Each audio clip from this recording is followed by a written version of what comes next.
Welcome back to Oh and Another Thing. It's your favorite news and politics podcast.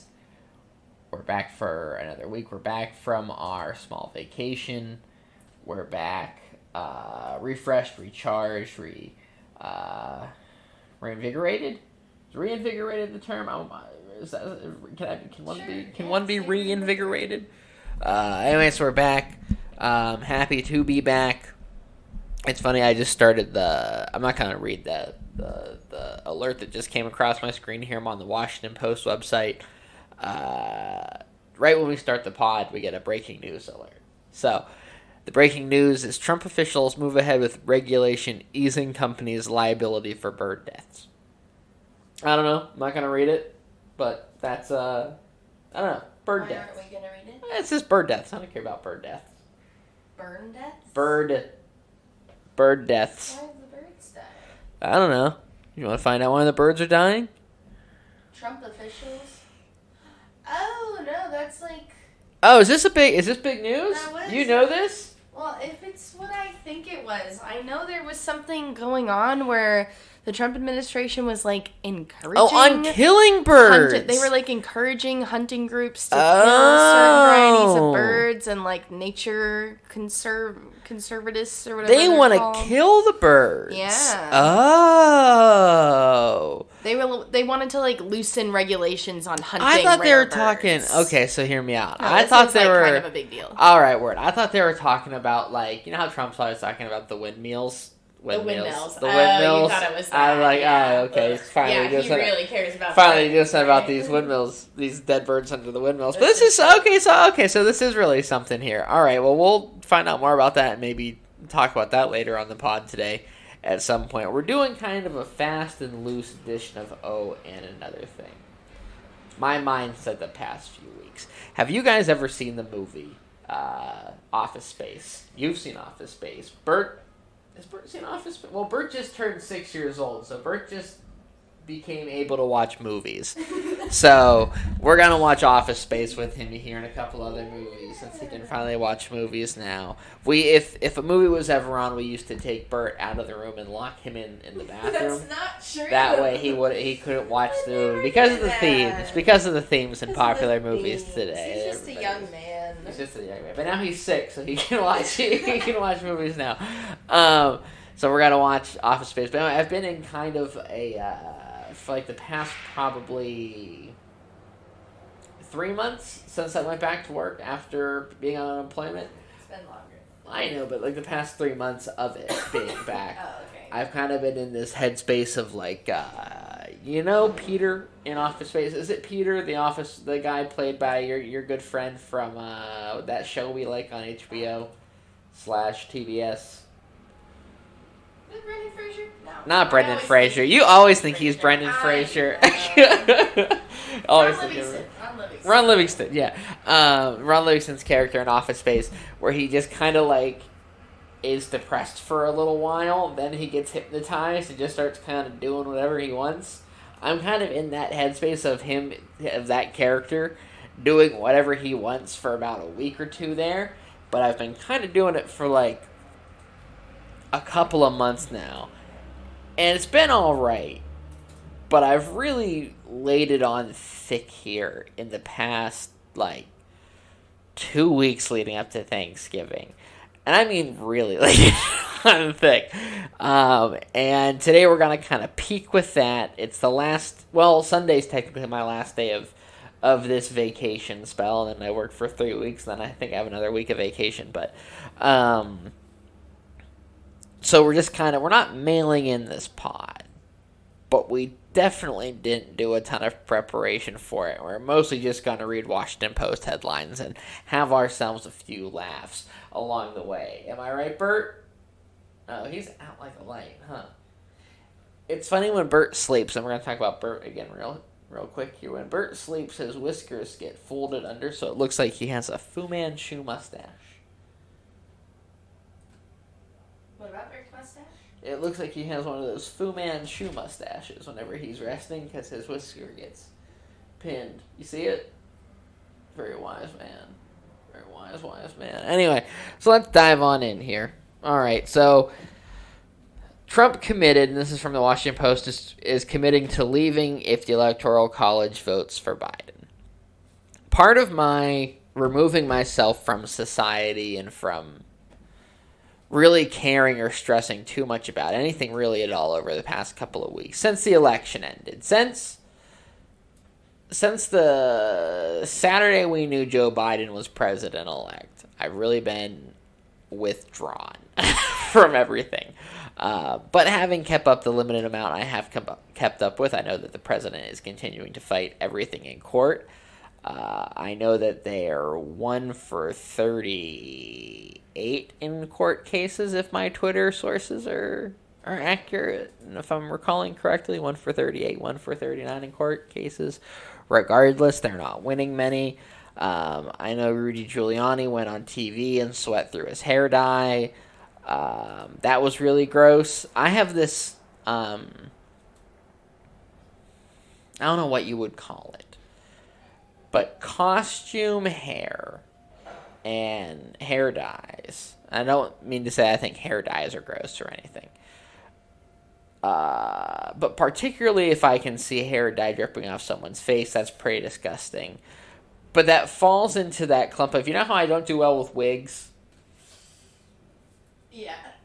You should clarify. He doesn't do well with seeing me holding the wig. He's not freaked out by people wearing wigs. Right. He doesn't like to see hair being held not on a head. Yes. It freaks me out. And then I don't want people to think you're anti-wig. Maybe I am. I don't know. Who knows? Anyway, but I think that falls into there because I do this. I think there's something just gross about Rudy Giuliani and everything about what else is going on. Oh, who's that lawyer lady? Why can't I remember? Sidney Powell. I wanted to call her Sidney Pierce. Thank you for stopping me. Sidney Powell. I don't know if she's on the legal team anymore. Still litigating for Trump and his legal team or not, but I know that they put out a statement earlier in the week saying that she was no longer a part of the team and never really was a part of the team and was just kind of helping out. So don't listen to anything she says because she's not fighting on behalf of the administration anymore, per what they really said, and that came after she was talking crazy about how Democrats and the governor of Georgia, Brian Kemp, who's the guy when it comes to election interference and voter suppression, have been working with this vote machine company, Dominion, who had been working with Venezuela and the communists to overthrow democracy. And this is what she believed, and this is what she went to the televisions with, and this is what the Trump defense became. And it got to the point where even Trump said that she was too wild for him even. So she's gone, or just not representing them or talking for them anymore, but I know that happened. And they just keep on losing, and it's been almost the gift that keeps on giving for all of them, for all of us who have been doing whatever we could for 4 years to just kind of get by, I guess. Get to this place where we have, I think a lot of us knew that there was no way, probably a year into this administration, that a second term was very, very likely. Then impeachment happened, and then it became even less likely. And then coronavirus made it pretty impossible that there would be a second Trump term.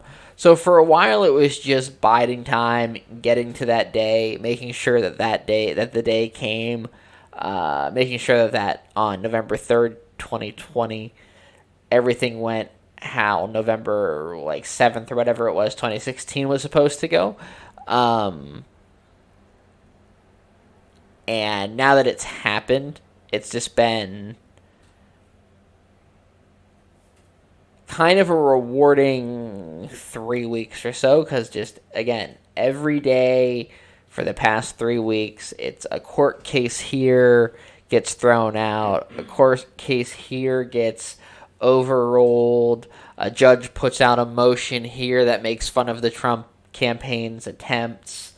And it's just week in and week out for the past 3 weeks. Since November 3rd, the Trump campaign continues to lose, and lose in different ways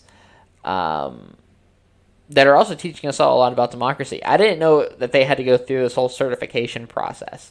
The fun thing has been that we get to... a big deal is being made now about when these states certify. It used to just be... I mean, I didn't even know the state certified. I just assumed that, the results were counted. A governor signed off on it. I didn't know it was, certifying it.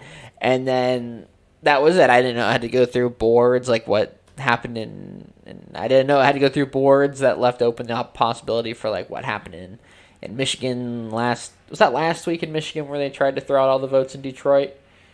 Yeah. Where they tried to say that the votes didn't count because they were tabulated absentee or whatever. I didn't know that there were those places in the system for the system to break down and cause the troubles that have become worrisome parts of the democratic system that we use to elect our officials. But it's been interesting to learn about those and see the Trump campaign lose at the hands of those for the past 3 weeks. And I think on... today's Friday. I think on Monday or Tuesday. Was it Monday that Pennsylvania certified?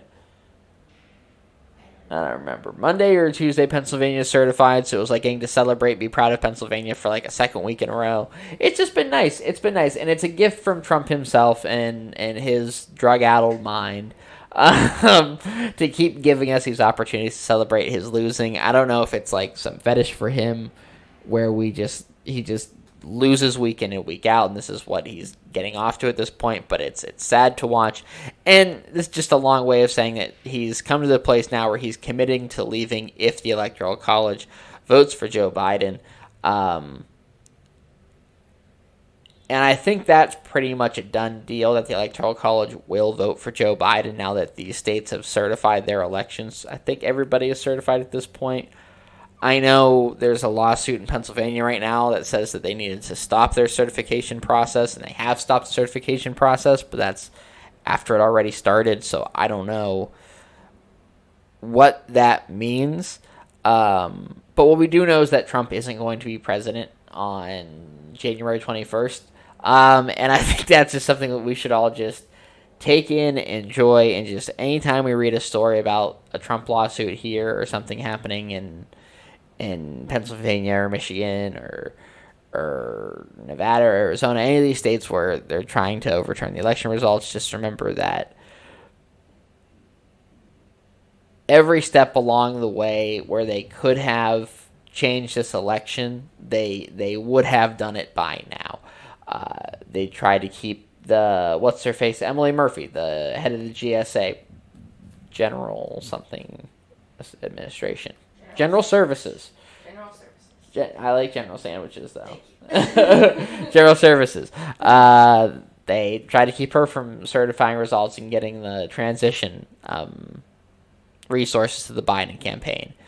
They've stopped that now. Trump's given her permission to give them the transition information that they need. He himself has conceded this election.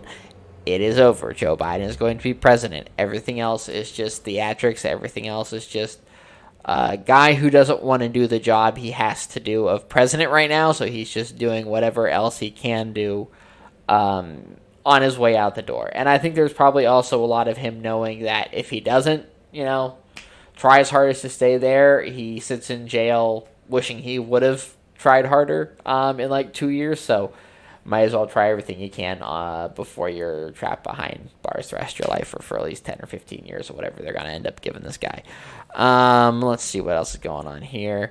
Washington Post, another headline here. Trump's imprint on Supreme Court shows conservative effect. This was a big story, I believe, yesterday morning. This came out in the wee hours. The Supreme Court ruled. Shout out to him and his Emmy and his new book on the New York Times bestsellers list. Anyway, the Supreme Court ruled that the state of New York's rules on capacity limits for religious services was unconstitutional. So, like, no matter how many people want to go to church on Sunday or want to go to synagogue or want to go to whatever faith they practice, it's open season now. There's no capacity limits for churches or anything like that. So, like, fine example, the place I work has a bathroom in it that's connected to the church. So now I wonder if we're going to have to let people into the bathroom to use it now. Oh, man. No. Anyway, so kind of a big ruling there that shows that now with ACB in there, you'll see more rulings that go along the side of if it has to do with religious liberties, guess who's winning that case? The religious liberties, even if it's not really religious liberties we're talking about, but just fucking whatever. So that happened. I don't think that's great. I think that does tell us a lot about this court. I know there were a few cases earlier in the year, and this is obviously before ACB was nominated and confirmed last month, where Justice Roberts was able to kind of swing in and vote to keep things normal, keep things sane, keep things how they were, uphold a few major rulings, upholded the DACA ruling, most notably. That's not going to happen anymore, and that's a reality that we came to grips with early on in the confirmation process with Amy Coney Barrett, because we knew it was going to happen. We knew what it was built around doing, which is, again, reinforcing minority rule in the court sphere to come, years to come, and if that means adding a little theocratic spin to it, then that's what they're going to do. And are happy to do that because that's a big cornerstone of the Republican Party. But it's not great for the rest of us who don't want to live in a world where we are now more at risk because we have to treat certain people differently. The beautiful thing about having capacity limits everywhere, including religious sites, was that, you know, you could control having mass gatherings of people everywhere. It was never about their religion. It was just about them being in a large mass gathering. But now that it's viewed through that lens of, oh, this was a religious thing, they have the ability to do that to any ongoing situation, any ongoing case. It changes the precedent in the lens that they view their rulings through. So, scary time for all of us to be alive, because now we do have theocratic rule happening in our country, and that is what Republicans and what, I don't know if Trump himself ever wanted that necessarily, but that's going to be a big part of his legacy, and that's going to probably in the end be what he is known. I mean, Biden's already been quick to get the cabinet together. Maybe he can be quick to get some executive orders together and get some court expansion going, but who knows? Who knows? Just who knows what's going to happen here in January. I know. It's funny, none of us were ever really all that excited for Joe Biden to be the candidate to represent the Democratic Party. We're happy for him to be our president now. Don't get us wrong. But we've already seen the downsides of Joe Biden as our president-elect, and who he's appointed to his cabinet, who he's working to appoint to his cabinet. If there's one thing that I think Trump messaged effectively in the 2016 campaign, it was draining the swamp. And this isn't to say that we should craft our government around the fact that Trump's going to run again in 2024 and probably parrot that message from 2016 now that he'll be an outsider again, and it'll likely be effective. I mean, granted, coronavirus still happened while he was president. He still failed greatly on coronavirus while he was president. Still cost 200,000 plus lives, getting close to 300,000 now. All of that being said, it might not be the best thing just in terms of Democratic Party unity, not even just in terms of American unity even at points, to not put Rahm Emanuel in the fucking cabinet. people like Rahm Emanuel in the fucking cabinet. One, Rahm Emanuel, incredibly deep insider, politician, former Chicago mayor, most nobly known for covering up a murder in Chicago that helped him advance his political career and preserve his political career also. So maybe let's think twice about the people we're appointing to what position. I know Janet Yellen got the Treasury job. We're all screaming, we're all hooping, we're all hollering, but most of all, we're all yelling about Janet Yellen. Looks like where are you going? I thought about that one. That's when I was doing material on the bike ride this morning. That was probably my best bit when I was workshopping it. Workshopping that one on the bike.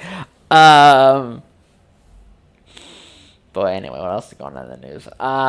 But and I get it. We all wanted Beth Warren to be head of the Treasury, right?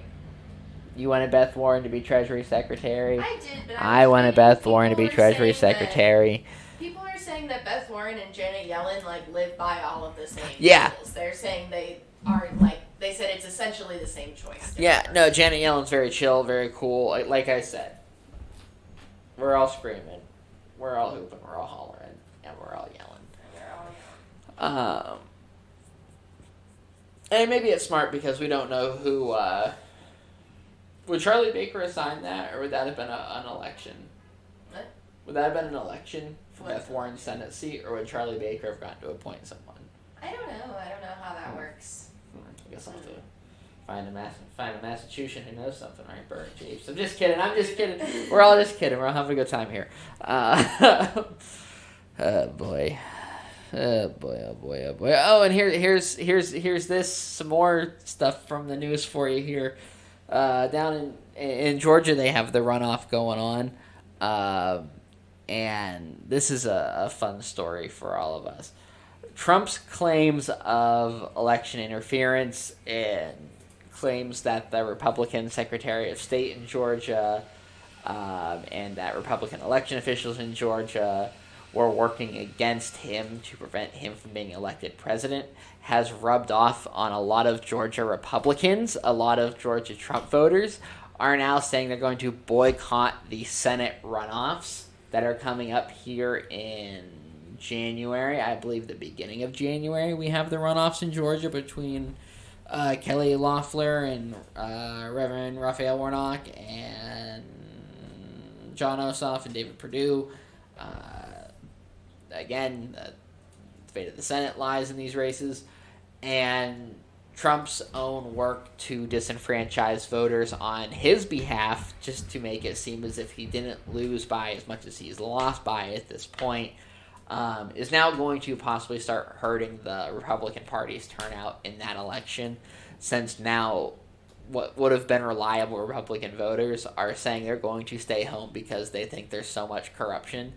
That they are now disenfranchised. Republicans have managed to disenfranchise themselves in this process, and I think that speaks volumes for their strategy and what their strategy means for them as a party going forward and what's going to survive for their party. Because let's not forget, I mean, Marco Rubio is going to be relying on a lot of these voters in 2024.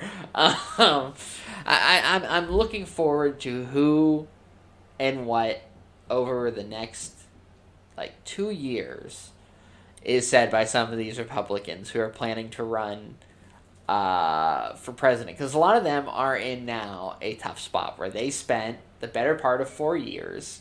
And it's all going to depend on what Republicans do in terms of Trumpism. Does the Republican Party reject Trumpism?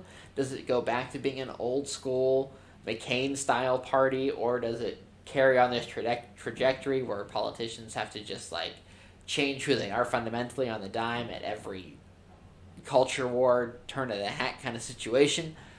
Or can it again go back to being a normal party? And I think that is what's going to be shaped over the next 2 years by what people like Marco Rubio and Ted Cruz and Tom Cotton and folks like that choose to do and what messaging they choose to take. Even Justin Amash, the independent, former Republican out of Michigan, regardless, there's a lot of paths for the Republican Party to take. None of them are that good, but the best one they can take is to distance themselves from Trumpism. But so far they have not done that because a lot of these same people that are now relying on the democratic process to make them president in 2024 are doing everything they can to disenfranchise voters that they'll need in 2024, like what's happening in Georgia right now in these Senate runoffs. So it's just this balancing act that Republicans are trying to play where they disenfranchise and keep people from voting because now, I mean, if you look at the turnout numbers, I think we had 140 million people at least vote, probably even more than that at this point, depending on the tallies. And who knows, maybe we snap right back to a place where we have, like, low turnouts every election now that Trump's not the president, or at least in the next midterms. But that's a turnout number that's hard to get back down. People are going to care now. One of the things that made midterm elections less popular than presidential elections was that there was less political awareness, less people that were involved actively in politics. But guess what? Now you have 140 million people at least that are feigning the interest in politics enough to go vote, which means that they are now at least somewhat more politically active, which means that at least 60% of these voters will probably stick around and vote in the next election. Maybe more than that even, depending how much the stakes change, where the stakes are, if they stay high, if people just keep caring, which I think the best thing to happen out of the past 4 years of the Trump administration has been this groundswell of interest in politics and in governance and in understanding what's happening in your communities and in what's happening in your local politics and in national politics. I know national politics has kind of taken over the space, and that's something we need to work on and we need to work to change, is to get local politics dominating that news space again. Get more local publications back, on their feet so that they can report on the local politics and the local governing actually affecting people more closely than national politics and national governing often does. That's something we need to work on. That's just something we need to work on because I think that changes the political environment, just generally speaking. And we're in a place now where that kind of transformation can happen because so many people right now are still engaged and are still paying attention and likely will still be paying attention at least in 2022, I think. Do you think people that are suddenly politically aware right now are going to care less in 2 years all of a sudden? Or do you think a lot of people that came in to, like, the resistance are just going to hop out? What do you think? What's your plan? I'm just kidding. In 2 years? I mean, I think that progressives will still be very interested in 2 years because obviously we didn't get the progressive choice we wanted in the White House despite Biden running on a more progressive platform than any Democrat has before. It's still, a long shot off from where we want to be. So I think progressives will definitely still show out in the midterms. And I personally think that Trump keeping up the ruse that he still has a chance is to keep people engaged so that they want to show up on the midterms. Like, I think that's why they're not letting this go and just immediately accepting defeat, because I think they're afraid that they'll lose the base that normally shows up altogether. So they kind of have to keep this momentum going in order to get them to show up. But I don't know. I guess we'll have to see. We'll have to see. That's why it's just, we're all just waiting for January 20th at this point. We're all just ready for new to start happening. And I just want that to be here. I want it to be here. I was thinking today. I started coming up with that. Yeah.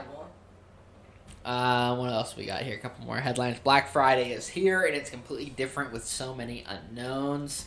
Thanks, Washington Post. I mean, come on. What else is going on in the world? Is there a pandemic happening? I mean, come on. Did I get him? That was pretty good. Right? Got him good. It's like, okay, so I know places are open, and I know that you can go to stores, and I know that you can go to shopping places. And I will say, I was encouraged this morning that I didn't see any lines on my bike ride whenever I was down by Marshalls? Michaels. I think. I don't know. Where are you going? Which one has quality department store goods at everyday low prices? Michael's is a craft store. Michael's is the craft store. Marshall's has everyday department store goods Marshall's at rock bottom low prices. Yes. Okay. So I didn't see anyone at Marshall's this morning when I was on my bike ride, or the Old Navy over there. I looked down. I didn't see any lines or anything. So that is a good encouraging sign here in New York. But I know that there's places where people are still definitely Black Friday shopping. Like I'm sure some of these places with massive COVID outbreaks right now, I'm sure their shopping centers are just overfilling with people right now. But I don't think we should have even been talking much about Black Friday this year. I think we should have all just been saying, hey, you know what's canceled? Black Friday. But you know what's still on? Cyber Monday, baby. It's all about Cyber Monday anyway. And why can't we just make Black Friday a Cyber Friday anyway? You know, why can't everything just be online? It doesn't matter. I don't know. Brick and mortar retail's dead anyway. Who cares? Who cares? So what? So what? Who cares? Oh, boy, what else we got here? Oh, I'll close out on this. Remote school is leaving children sad and angry. So what, kids? This headline from the Washington Post: remote school is leaving children sad and angry. And I get it. They're not getting the education or getting to hang out with their friends. So I'm like, hey, kids, suck it up. We're all sad and angry right now, you know? It's not like I can just go down to the discotheque and hang out with my buddies like it's the old days, you know? Yep. Well, I don't know. Anyway, that's the world as it is today. That's the pod for you. That's your Thanksgiving Day, Thanksgiving week, last pod before things start getting even more lame ducky, I guess. I don't know. It's gonna suck because we're gonna get to a point here where we're talking about pardons and we're talking about, you know, the Trump image rehab tour, and I know that's coming in a couple of weeks here. So I'm just doing everything I can to get to that point, really, for us. And I want us to be aware that that's going to happen faster than it's happened for any other president. Because Bush had his rehab period where Bush left office. So I think Bush left office as having the lowest approval rating of any president. I think he left at like 38%, I think, lower than Jimmy Carter. I think Jimmy Carter left at like 40 or something, 43%, but that doesn't really matter anyway. But now, George Bush, W, should he be? Probably not. Is he? Pretty well liked now. Yeah, absolutely. I would say that George Bush, in public opinion, people tend to like, I'm sorry, Bert, but it's the truth, tend to like George W. Bush anymore. People only like him because he's a Republican that has come out and distanced himself from Trump, and people look at them next to each other. And he does the dog paintings. Bush wasn't so bad. And he does the dog paintings, and that's true also. He does get the not Trump Republican. But I think if Trump hadn't become president, George Bush would not be as liked as he is. I still think his image rehab would still be like moving right along, though. I don't think that stopped his progress in rehabbing his image. But I know Trump is going to be rehabbed in a matter of like a year, I reckon, for a lot of folks. There's going to be a lot of folks that say, well, we should forgive him because you have to remember that he was just doing what the people in his ear were telling him. Like, you know, I'm just telling you what's going to happen. I'm just telling you. And I think that's going to be starting here really soon because there was already a New York Times article out last week talking about Jared and Ivanka and how their time in D.C. is coming to a close, and they're going to be looking to re-embark in a social scene that just isn't there for them anymore. And I was reading, and it was this call for people to like welcome back Jared and Ivanka and people like them in the administration because we don't know if they were the cooler heads or not. And I'm like, fuck you. Like, if I see Jared or Ivanka in New York City, I'm like, probably just gonna ignore them like I do everybody else, but I'm definitely not gonna look at them. And they're definitely just gonna be pariahs to me. And if I have the courage to say something like, hey, yous twos was bad people when yous was in DC. then I'll do it. But otherwise, I'm just not going to give them any mind. And it'll be funny because I'm sure that there'll be a group of people that worked in this White House. They'll talk about their time living in D.C. and then that'll be them talking about working for the president and all of it. And that's all we got for today. Good pod. Thank you for tuning in. We'll be back next week with your regularly scheduled programming. We'll see what's going on. Who knows? Maybe Rudy Giuliani will be wearing a hairpiece next week. Who knows? How funny would that be if Giuliani just showed up wearing a wig? Just a full toupee. That'd be fun. Just like a full pompadour. And acting like it was like always there. Anyway, we'll see you next week where we're at. Thank you for tuning in. We'll be back. Have a good one.